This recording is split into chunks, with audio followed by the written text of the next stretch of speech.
There's this really, again, no time to sidetrack, right? But there's this really interesting story of this one account where once the king had arrested Judson, all of the most malicious people in the town were going to come in and ransack the mission base. Because they had this belief that the Westerners had all this money and wealth and they're American, and so we're going to bust in and take everything. And they started to do that.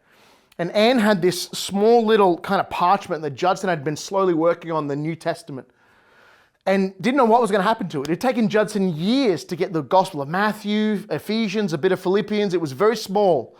And so she sewed it into this pillowcase of the most cement-hard pillow you could ever imagine, because she thought no one will ever take it. Well, surely enough, one of the prison guards took it, and he tried sleeping on it one night, and it was so miserable. He grabbed it and he threw it off onto a rubbish heap, and no one knew what it was.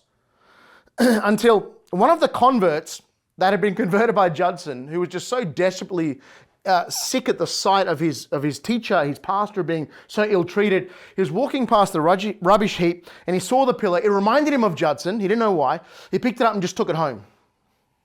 A year later, 18 months Judson's in this prison of the most horrific tortures you could. It's just a miracle that he survived. He bore in his body the rest of his life scars from head to toe from the treatment in this prison.